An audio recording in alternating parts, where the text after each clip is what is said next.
jamais poderia pagar para entrar na faculdade de medicina, assim, uma mensalidade integral e tudo mais. Eu sou o primeiro da família da minha mãe a entrar na faculdade. Olha. Então, foi um marco, assim, né, na nossa vida, na existência da minha família, sabe? O mais perto que as outras pessoas da minha família chegaram da medicina foi a minha bisavó, que era parteira. Ah, Então, assim, só tinha aquele conhecimento empírico, mas sim. já ajudava muitas pessoas. E eu carrego isso comigo, sabe? Esse desejo de fazer a diferença mesmo.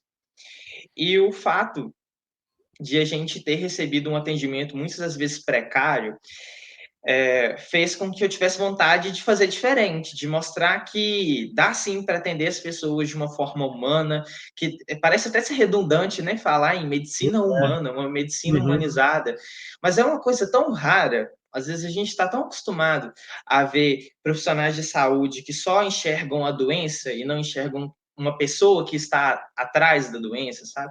Às vezes você é até atendido, né, Daniel? Só interrompendo, né, que as pessoas vão ter esse contexto, né? Não importa na rede privada ou na pública, o cara tá com a cabeça baixa, só já anotando ali a sua, né, a receita para liberar logo o paciente. Sim, tem um computador na frente É. entre o paciente e o médico. O cara não olha no seu rosto, ele não levanta para te tocar, para te examinar. Uhum. É algo precário na maior parte das vezes. E dói muito você entregar a vida de uma pessoa que você ama, levar ela para um atendimento e você sentir que essa pessoa não significa nada para quem está atendendo, para quem vai Sim. medicar, para quem vai tratar, para quem vai cuidar, ver ela ser deixada de lado, sabe, pelas outras pessoas. E é sempre isso, é sempre um amor de alguém. O Davi é a pessoa que eu mais amo, assim, na vida toda. Eu brinco que ele é a minha metade, né? Então, quando eu, Uhum. eu levo ele para um hospital ou para uma consulta, é como se eu estivesse me entregando ali de corpo e alma para quem Uhum. vai cuidar dele. Tem toda uma confiança. E entender isso, sabe? Entender a diferença que faz ter uma boa relação médico-paciente, a diferença que um profissional de saúde consegue fazer na vida de uma pessoa, porque eu digo isso porque quando a saúde do Davi é bem lá em casa, tudo vai bem. Quando o Uhum. Davi está tranquilo, está saudável, não precisa ficar internado, as coisas fluem melhor, a gente passa menos dificuldade, eu Uhum. consigo estudar melhor, fazer as minhas coisas de um jeito melhor. E quando o Davi precisa ficar internado e uma pessoa não compreende a necessidade de minha mãe estar perto dele, a pessoa não ouve a minha mãe, sendo que a minha mãe é quem mais entende o Davi no mundo todo, ela é especialista em Davi. E às vezes ela é ignorada, sabe? Ela fala, não, É. ele tá assim, e aí o médico, não, não, eu estudei tal coisa, não é desse jeito, não. Sendo que a gente vive isso na prática, Claro, sabe? é. E já Uhum. são 21 anos. Então faz toda a diferença. E ver essa diferença foi o que me inspirou a entrar nessa jornada da medicina, que era algo sempre impensável para mim. Eu olhava para a realidade da minha família e pensava assim: eu não vou conseguir, não faz sentido. Não tem ninguém da minha família que entrou na universidade para me dizer qual é o caminho que eu tenho que seguir. Uhum. Tá cheio de gente aí com dinheiro para pagar boas escolas, bons cursinhos, para pagar universidades privadas e sem chance. Eu estou na escola Uhum. pública, quando eu formar no ensino médio, vou precisar trabalhar para ajudar na minha família, minha casa, não tem condição. E nesse meio tempo eu consegui o apoio de um professor que falou comigo assim, de uma forma muito sincera: se você não estudar um pouco mais, além do que a gente aqui na escola, estava em uma escola pública em Uhum. Santa Bárbara do Leste, ele falou comigo assim: se você não se esforçar um pouco mais, não buscar ir além, você não vai conseguir. Se é ser médico que você quer, você vai ter que fazer diferente. E um dia eu fiquei com muita raiva dele, fiquei muito chateado, mas depois ele mesmo entrou em contato comigo e falou: olha, eu conheço alguém que trabalha em um cursinho e ele consegue te arrumar uma oportunidade de trabalhar lá, limpar chão, limpar cadeira, trabalhar na cantina e poder Tá. assistir às aulas. E aí eu encarei essa oportunidade continuei estudando na escola pública e fazendo esse cursinho, estudando no tempo que eu não trabalhava.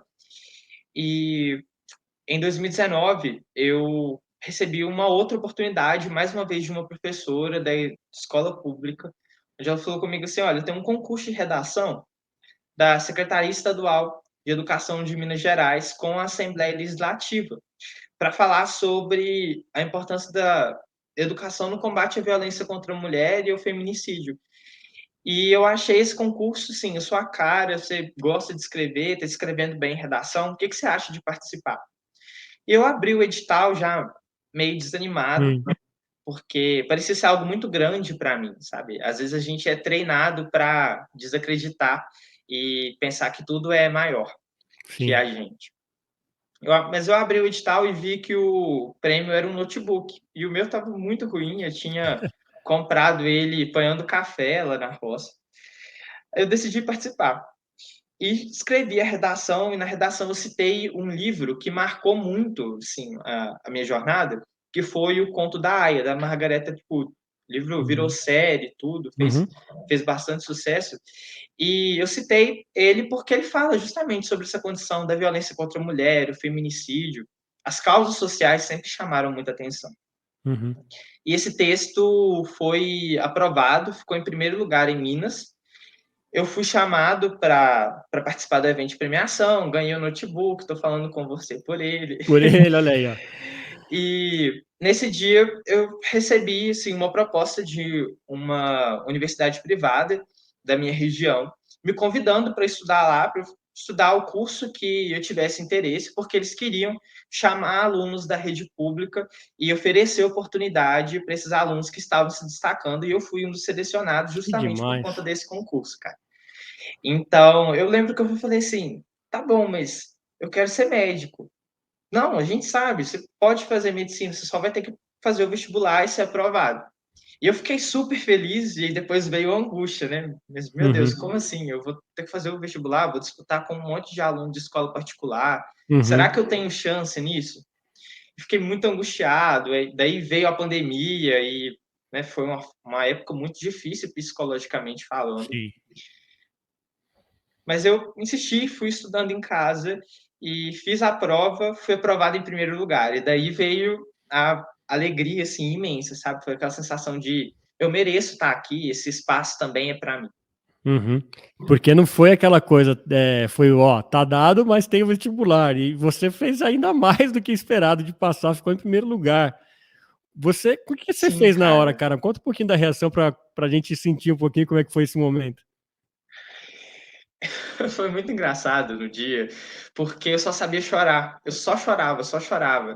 E eu peguei o celular na hora, liguei para os meus pais e falei assim: deu certo, eu consegui passar.